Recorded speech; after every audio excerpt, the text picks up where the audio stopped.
Սիրելի հայրենակիցներ, ինչպես գիտեք, Բարձրագույն դատական խորհուրդը հայտարարություն է տարածել և անդրադարձել է նաև ինձ։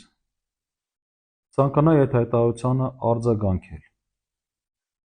Նախ ուզում եմ անդրադառնալ Բարձրագույն դատական խորհրդի լիազորություններին։ Սահմանադրության և դատական օրենսգրքի համաձայն Բարձրագույն դատական խորհուրդը ունի հստակ լիազորություններ։ Եվ ես չեմ նկատել այնպիսի լիազորություն, որ Բարձրագույն դատական խորհուրդը իր կոլեգիալ կազմով պատասխանի կամ արձագանքի փաստաբանի հայտարարություններին կամ փաստաբանների հայտարարություններին։ Ավելին, Բարձրագույն դատական խորհրդի անունից նման բան ասելու համար, ուրեմն մենք պետք է արդեն ըստ աշխատակարգի արձանագրենք խորհրդի կոլեգիալ կազմով նիստ և նիստի արդյունքում ընդունված որոշում։ Մենք դատական իշխանության պաշտոնական կայքում չենք հայտնաբերել ոչ նման նիստի մասին հիշատակում, ոչ նման որոշման մասին հիշատակում։ Սա առաջին։ Երկրորդ, Բարձրագույն դատական խորհուրդը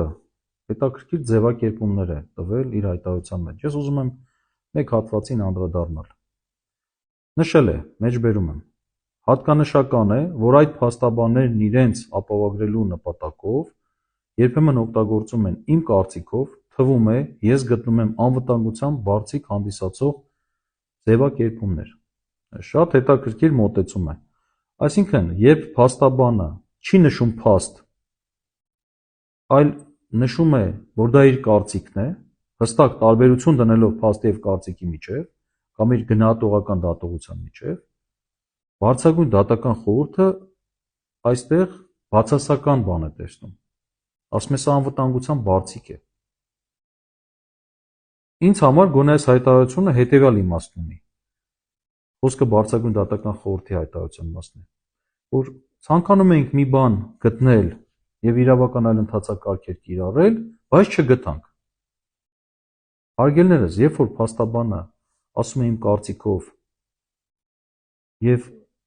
փաստ չի նշում, այլ իր կարծիքն է ներկայացնում, ապա լսարանին դրանով ցույց է տալիս, որ սա այդ փաստաբանի սեփական դատողություններն են։ Եվ հենց սրանով է, որ փաստաբանը գործում է բարեխիղճ։ Այլ բան է, թե փաստաբանը իր կարծիքը որպես փաստ ներկայացնի։ Եթե նման բան արձանագրեք, կասեի լավ, ինչ-որ բան եք տեսել։ Ինչ վերաբերում է իմ կողմից հրապարակված հայտարարությանը, ապա պետք է նշեմ, որ առաջին, այդ տեքստում առկա չէ որևէ վիրավորանք կամ զրպարտություն։ Սա մեկ։ Երկրորդ, այդ տեքստը ամբողջությամբ պնդում եմ նաև հիմա։ Եվ երրորդ, տեքստում առկա է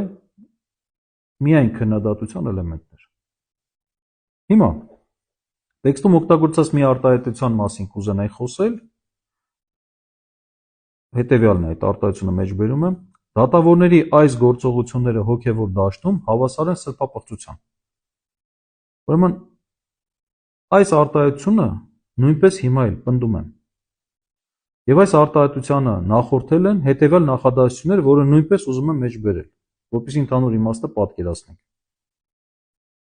Իրենց վերագրում են այնպիսի լիազորություններ, որոնք ունի միայն օծված և հոգևոր իշխանություն ունեցող ամենայն հայոց կաթողիկոսը։ Այս դատավորների գործողությունների արդյունքում պատկերացնում եք հոգևոր կարգավիճակ չունեցող Ստեփան Ասատրյանն ու Արամայիս Թախմազյանը որքան ծեսեր են կատարելու և որքան մարդկանց են մեղքի տակ գցելու։ Այ սրանից հետո է այն արտահայտությունը ասվել, որ դատավորների այս գործողությունները հոգևոր դաշտում հավասար են սրբապղծության։ Նախ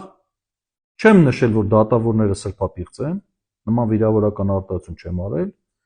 ես նշել եմ, որ նրանց գործողությունները հոգևոր դաշտում հավասար են սրբապղծության։ Հիմա հիմնավորեմ, թե ինչու եմ այդ պնդումը, այդ կարծիքը կատարել, ներկայացրել։ Պատկերացրեք, դատավորը ներխուժել է կրոնական տարածք և աշխարհիկ անձին օժտել է հոգևոր իշխանությամբ։ Այդ աշխարհիկ անձը առնչվել է սրբությունների հետ։ Այդ աշխարհիկ անձը կրոնական ծեսեր է կատարելու, երեխաներ է մկրտելու, ամուսնական խորհուրդներն է կատարելու։ Հիմա այս ամեն ինչը հոգևոր իմաստով համարվում է սրբապղծություն, որովհետև աշխարհիկ մարդը նույնիսկ իրավունք չունի Միրոնին դիպչել։ Աշխարհիկ մարդը չի կարող այդ հոգևոր կրոնական այդ խորհուրդները կատարել։ Եվ եթե կատարի, դա կհամարվի սրբապղծություն։ Հիմա այս պայմաններում դուք պատկերացեք, եթե դա համարվում է սրբապղծություն, արդյոք այն դատավորը, որը այս իրավիճակի մեջ է գցում եւ այդ աշխարհիկ նախկին հոգևորականներին եւ այն մարդկանց, ովքեր առնչվելու են այդ անձանց հետ, արդյոք այդ գործողությունները չի հավասարեցվելու սրբապղծության։ Իմ կարծիքով հավասարեցվելու է հոգևոր դաշտում։ Գիտեք ինչ, սա լրիվ նմանվում է հին ժամանակներին, երբ երկրի թագավորը ստիպում էր քրիստոնյաներին երկրպագեն ուրքերին։ Հիմա էլ պատկերացրեք, աշխարհիկ դատավորը իր որոշմամբ ստիպում է եկեղեցական համայնքին ընդունել աշխարհիկ անձանց որպես եկեղեցական։ Ես չեմ կարծում, որ հոգևոր դասը կարող է երկրպագել ձեր կուռքերին։ Մեր հայ առաքելական Սուրբ եկեղեցին ունի բազմաթիվ նման դեպքեր եւ նույն Սուրբ Գրիգոր Լուսավորչի հենց դեպքն էլ ձեզ օրինակ, ում նաեւ նահատակության գնով համառության արդյունքում մենք որպես պետական կրոն ունեցանք քրիստոնեությունը։ Եվ այս առումով այս դատավորների գործողությունները բերել են այս հետևանքներին եւ բերելու են ավելի վատ հետևանքների։ Մենք դատավորներից մեկի գործողությունների արդյունքում արդեն ունենք քրեական վարույթ եւ 5 եպիսկոպոս, ամենայն հայոց կաթողիկոսը եւ 1 քահանա մեղադրալի կարգավիճակում։ Եվ այս ողջ ասելիքի իմաստը կան նրանում, որ դատավորները մտել են մի տարածք, որտեղ իրենց մուտքն արգելված է, իրենք չեն կարող մտնել այդ տարածք։ Եվ դա չենք ասում մենք փաստաբաններս, դա ասում է Եվրոպական դատարանը, դա ասում է Հայաստանից առաքելական Սուրբ եկեղեցու եւ Հայաստանի Հանրապետության հարաբերությունների մասին օրենքը, դա ասում է խղճի ազատության եւ կրոնական կազմակերպությունների մասին օրենքը, ասում է չի կարող պետությունը միջամտել եկեղեցու ներքին գործերին։ Իսկ հոգևորականին կարգալուծ անելը, անձին հոգևոր կարգավիճակ տալը, դա եկեղեցական հարցեր են։ Եվ Բարձրագույն դատական խորհրդի նախագահ Արթուր Աթաբեկյանը, ով այս գործընթացի հետ ուղիղ կապ ունի, թող իմանա, որ ակնհայտ անօրինականությունների